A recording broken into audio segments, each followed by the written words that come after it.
Namaste to all. I'm Pinky Yadav, Assistant Professor of English at Sri Krishna Government College, Kamali. My today's lecture is about the essay titled as The Responsibility of Young Man by Lal Bahadur Shastri ji. Title से ही clear है कि ये जो ऐसे है ये responsibilities की बात करेगा. किन की रिस्पॉन्सिबिलिटीज़ की? यंग मैन की रिस्पॉन्सिबिलिटीज़ की. यस. और लाल बहादुर शास्त्री जी ने एक स्पीच दी थी अलीगढ़ मुस्लिम यूनिवर्सिटी में. एड्रेस किया था स्टूडेंट्स को, और वहाँ पे उन्होंने स्टूडेंट्स को एड्रेस किया था तो ये बताया था कि भाई अगर तुम इस कंट्री के सिटीजन हो और तुम्हारे पास राइट्स हैं, तो इसका मतलब ये नहीं है कि सिर्फ तुम राइट्स क्लेम करते रहोगे. यस, अगर तुम इस कंट्री के सिटीजन हो तो तुम्हारी कुछ रिस्पॉन्सिबिलिटीज़ भी हैं towards this country. Yes. So this chapter is very interesting. This essay is very interesting. It will talk about the responsibilities of young men, the youth, the students, the people, the citizen of this country. Or now I start reading the text of this essay. Whatever your station in future life, you should first of all think of yourself as citizens of this country. Shastri ji कहते हैं कि तुम्हारी life में तुम्हारा motive कुछ भी हो, but सबसे पहले तुम्हें अगर सोचना चाहिए तो क्या सोचना चाहिए कि भाई तुम इस कंट्री के क्या हो, सिटीजन हो. Yes. This confers on you the certain rights which are guaranteed by the constitution, but it also subjects you to certain responsibilities. और तुम इस कंट्री के सिटीजन हो, इसके नाते जो कॉन्स्टिट्यूशन है, संविधान है, वो गारंटी देता है तुम्हारे राइट्स की, जो तुम्हारे अधिकार हैं उनकी. ठीक है. But it also subjects you to certain responsibilities. बट अगर तुम्हारे राइट्स हैं और उन राइट्स की गारंटी देता है कॉन्स्टिट्यूशन, संविधान, तो ये तुम्हें कुछ तुम्हारी जिम्मेदारियां भी सुनिश्चित करता है कि यस, अगर तुम्हारे कुछ राइट्स हैं तो तुम्हारी कुछ रिस्पॉन्सिबिलिटीज़ भी हैं, which also have to be clearly understood. और ये भी clearly हमें समझ लेनी चाहिए. being youth, being the young people of this country, being the young man of this country. yes, ours is a democracy.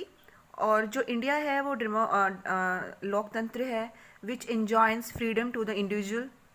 और अगर लोकतंत्र है तो जाहिर सी बात है जो व्यक्ति है उसके पास कुछ फ्रीडम है, but this freedom has to be subjected to a number of voluntary restraints in the interest of the organized society. yes. और अगर तुम्हारे पास तुम डेमोक्रेटिक कंट्री में रहते हो, तुम फ्री हो, ठीक है, तो इसका मतलब ये नहीं है कि तुम सिर्फ राइट्स क्लेम करोगे. तुम्हारी कुछ वॉलंटरी रिस्पॉन्सिबिलिटीज़ भी हैं टुवार्ड्स दिस कंट्री. और यहाँ पे एक वर्ड यूज़ हुआ है, एक फ्रेज़ यूज़ हुआ है, वॉलंटरी रेस्ट्रेंट्स. वॉलंटरी रेस्ट्रेंट्स यहाँ पे रेफ़र करता है कि भाई तुम सिर्फ राइट्स को क्लेम नहीं करोगे, तुम्हारी कुछ रिस्पॉन्सिबिलिटीज़ भी हैं, तुम्हारी कुछ मतलब खुद से लगाई हुई पाबंदियाँ भी हैं. कोई और नहीं बताएगा तुम्हें कि भाई तुम्हारी ये रिस्पॉन्सिबिलिटी नहीं, तुम्हें खुद से सोचना होगा. You have to think about it yourself. And these voluntary restraints have to be exercised and demonstrated in everyday life. और जो ये पाबंदियां हैं, खुद से लगाई गई पाबंदियां हैं, ये हमें अपने हर दिनचर्या में हर दिन इनको एक्ट आउट करना पड़ेगा. हर दिन इनको हर दिन डेमोन्स्ट्रेट करना है, हर दिन इनको अपनाना है. A good citizen is one who obeys the law whether there is a policeman around और नॉट. और अकॉर्डिंग टू शास्त्री जी, अगर हम बात करें एक अच्छे नागरिक की, एक गुड सिटीजन की, तो वो जो कानून है उसको हमेशा ओबे करता है, पालन करता है उसका. और भले ही पुलिसमैन उसके आसपास हो या ना हो. And who takes delight in the performing his civic duties. और जो उसकी नागरिक होने के नाते जितनी भी ड्यूटीज़ हैं, कर्तव्य हैं, उन सबको प्ले करके उसे खुशी मिलती है. Yes, he feels dilated.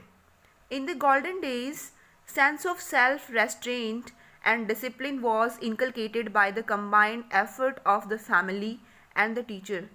अब शास्त्री जी कहते हैं कि भाई पुराने दिनों में क्या होता था कि हमें सेल्फ रेस्ट्रेन होना, डिसिप्लिन होना, ठीक है, यस, कौन सिखाता था?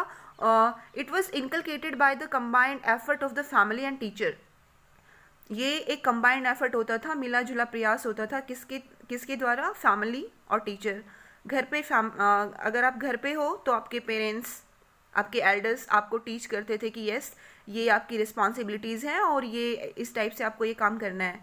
और स्कूल कॉलेज में आपके टीचर्स वो आपको मॉरल वैल्यूज़ के बारे में टीच करते थे, आपको जो आपके अधिकारों के साथ साथ जो आपके कर्तव्य हैं, रिस्पॉन्सिबिलिटीज़ हैं being a citizen of this country, वो सब समझाते थे।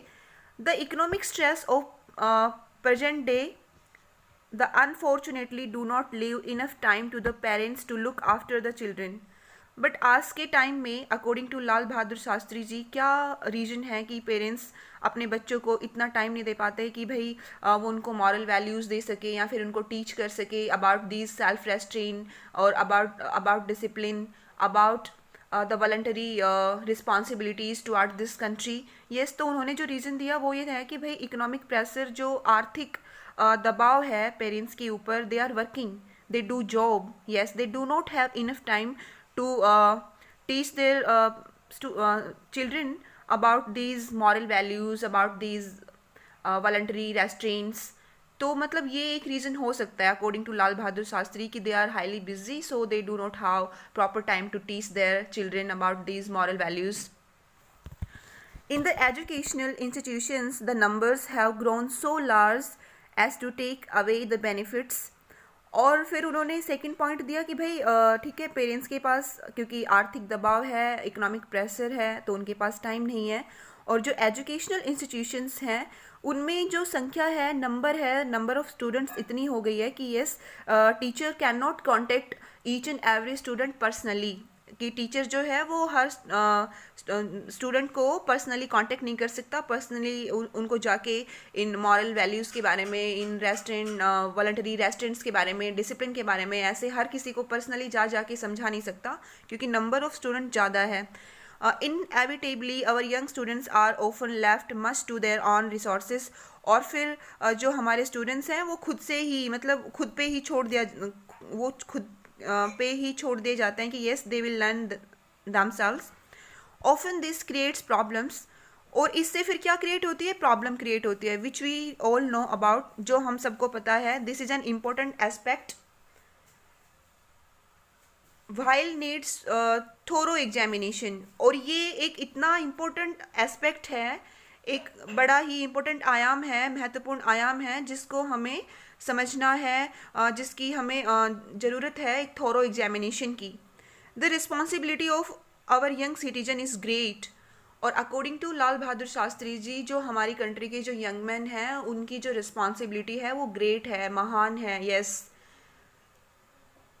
in my view every station in life is very important. yes, अब यहाँ पे लाल बहादुर शास्त्री जी कहते हैं कि भाई मेरे नज़रों में हम लाइफ में कहीं भी रहें, किसी भी एज में, कहीं भी किसी भी प्लेस पे, हमारा जो मतलब ये जो टाइम है बड़ा इंपॉर्टेंट होता है. Yes, work has its own dignity and there is a great satisfaction in doing one's own job to the best of one's ability. और वो कहते हैं कि भाई मतलब काम करने में अपना ही मतलब काम करने का एक अपना ही सम्मान है. और अगर हम काम को अच्छे से करते हैं, अपनी मतलब अपनी एबिलिटी को अच्छे से यूज़ करते हैं, तो एक हमें कुछ और मिले या ना मिले बट एक सेटिस्फैक्शन तो ज़रूर मिलता है. यस, एक संतुष्टि मिलती है हमें. Whatever the duties we should apply our selves with sincerity and devotion. और जो भी ड्यूटीज़ हमारी हैं, जो भी ड्यूटीज़ हैं, जो भी कर्तव्य हैं, being a citizen of this country of India, being a citizen of India, yes, हमें उनको कैसे निभाना चाहिए? We should apply our selves with sincerity and devotion. Yes, sincerity से और डिवोशन से, मतलब एकदम अच्छे से. Such an approach apart from being good in itself also has added advantage of opening avenues for further advancement. और ये अगर हम अपनी ड्यूटीज़ को सिंसियरिटी से और डिवोशन से प्ले करेंगे तो ये सिर्फ हमारे लिए, खुद के लिए अच्छा नहीं होगा. यस, वो हमारे फर्दर एडवांसमेंट के लिए भी, हमारे फ्यूचर के लिए भी अच्छा होगा. Yes, we have to see whether we have done our job well before thinking of criticizing anybody else. अब जो नेक्स्ट पॉइंट निकल के आया वो ये है, शास्त्री जी कहते हैं कि मतलब बीइंग ह्यूमन बीइंग, हम क्या करते हैं, what we do in daily life, we start criticizing other person. हम दूसरे को क्रिटिसाइज करना शुरू कर देते हैं कि ओके ये तो बिल्कुल भी अच्छा, इस ये तो काम ही नहीं करता, या फिर इसने तो ये नहीं करा वो नहीं करा। यहाँ पे वो कहते हैं, ये जो लाइन है, we have to see whether we have done our job well before thinking of criticizing anybody else. इससे बिल्कुल क्लियर है कि शास्त्री जी कहते हैं कि भाई दूसरे को क्रिटिसाइज करने से पहले पहले अपने आप के बारे में सोचो कि तुमने अपनी ड्यूटीज़ को अच्छे से प्ले करा। All too often, we succumb to the temptation of decrying others without bothering to look to ourselves। और हम ना हमेशा दूसरे के बारे में ऐसे ही मतलब शोर शराबा मचाते रहते हैं, अपने पे बिल्कुल भी फोकस नहीं होता कि हमने अपनी रिस्पॉन्सिबिलिटीज़ को फुलफ़िल करा या नहीं करा, हम अपनी ड्यूटीज़ को अच्छे से प्ले करते हैं या नहीं करते, हम हमारी जो जॉब है उसको सिंसियरिटी से डिवोशन से करते हैं नहीं करते। बट क्या करते हैं हम, what we start doing, yes we start criticizing someone else. Yes, तो हमें ये ना करके हमें अपने ऊपर फोकस करना चाहिए। हमारी जो वॉलंटरी रेस्टोरेंट्स हैं, हमारी जो ड्यूटीज़ हैं टुवर्ड्स आवर कंट्री, हमें उनको अच्छे से प्ले करना चाहिए। हमारी जो जॉब है, जो भी काम है हमारा, हमें उसको अच्छे से प्ले करना चाहिए। Never forget the loyalty to the country comes ahead of all other loyalties. और फिर शास्त्री जी कहते हैं कि बिल्कुल भी मत भूलो कि जो तुम्हारी वफादारी है ना, ये और वफादारी जितनी भी है towards your family, towards your friends, ठीक है, इन सब से बड़ी है। It is the biggest and this is an absolute loyalty. और ये सबसे बड़ी है absolute, since one can not weigh in it in terms of what one receives. और ये इतनी बड़ी है कि भाई आपको कुछ मिले या ना मिले, आपको जो मिलता है ना उसके बदले आप इसको मतलब मोल भाव नहीं कर सकते कि भाई हाँ मैंने ये किया तो मेरे को इतना मिला तो मैं इतना ही करूँगा। नो, आपको ये जो बार्गेनिंग है ना, ये you have to put aside it and you have to think about your country unconditionally. मतलब कोई कंडीशन नहीं होनी चाहिए कि यस अगर मैं ये करूँगा तो मेरे को ये मिलेगा, नहीं। It is essential to remember that the entire country is one. और ये ज़रूरी है समझना, याद रखना कि सारा का सारा देश एक है। And that anyone who fosters और प्रमोट्स सेपरेटिज्म और fissiparous tendencies is not our true friend. और अगर कोई कोई अलगाववाद को सपोर्ट करता है, सेपरेटिज्म को सपोर्ट करता है, और अगर किसी की टेंडेंसीज ऐसी है कि भाई टुकड़ों में कंट्री को बांट दो या फिर इस कंट्री का विभाजन हो जाए, डिवीजन हो जाए, तो इसका मतलब वो हमारा क्या नहीं है, ट्रू फ्रेंड नहीं है, हमारा सच्चा मित्र नहीं है वो।